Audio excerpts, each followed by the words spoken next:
সুপ্রভাত সবাইকে।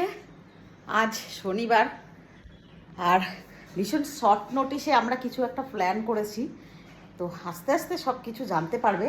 এখন বাজে 6টা, আমি উঠেছি ভোর 5টার সময়। উঠে আমি কি কি করলাম আজকে চলো দেখাই।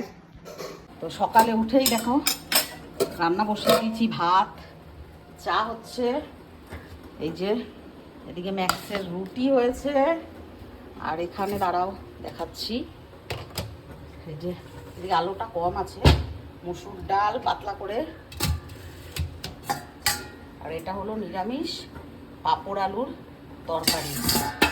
সব একদম রেডি, শুধু ম্যাক্সের জন্য কিছু এখনো করা হয়নি। চিকেনটা আনাবো, তারপরে ম্যাক্সেরটা করব।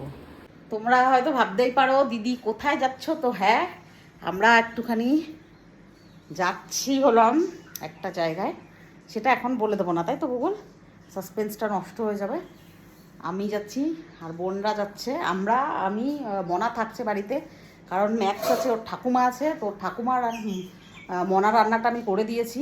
আজকের দিনটা শনিবার, আজকে কালকে কিছু একটা জোগাড় করবে মনা, তারপরে যাই হোক। তো সুন্দর সুন্দর ব্লগ আসতে চলেছে, দেখো সাথে থেকো, তাহলেই দেখতে পাবে। আর তাড়াহুড়ায় খুব মানে শর্ট নোটিসে বলতে গেলে 2-1 ঘন্টার ভিতরেই প্ল্যানিংটা হয়েছে, সাডেন্ট আর কি। তো জামা কাপড় মোটামুটি একটা ছোট ছোট যা একদিনের মতন গুছিয়ে নিয়েছি সব কিছু।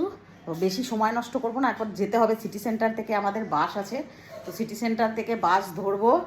চাটা মা নামাচ্ছে, চা খাবো, খেয়ে রেডি টেডি হবো, কেননা এখান থেকে রানীগঞ্জ থেকে সিটি সেন্টার যেতে অনেকটাই টাইম লাগে। তারপরে আবার যা ওয়েদার শুরু হয়েছে, একটু আগেই বেরোতে হবে। তো চাটা খেয়ে নিই, তারপরে কোথায় যাচ্ছি পুরো ব্লগ কন্টিনিউ থাকবে, যে কটা ব্লগ পোস্ট হবে দেখবে, তাহলেই জানতে পারবে। চলে এসছে চা, মনা জাস্ট উঠলো, ও ব্রাশ করছে, ওকে বললাম খেয়ে নে, বাসন টাসন মেজে টেজে সব কিছু দিয়ে যাব করে। একা হাতে একা ঘর ফেলে রেখে কোথাও যাওয়া মানে খুবই কষ্টকর, ছেলেটার উপর চাপ পড়ে যায়। এবারে কার হাত বলো তো? কোনটা? এটা আমার, এটা তুমি তো একদম উঠে রেডি হয়ে গেছো যাওয়ার জন্য। তাড়াতাড়ি করে চা খেয়ে সমস্ত কিছু প্যাক করে, মোটামুটি একটা করেছি কিছু একটা একবেলার।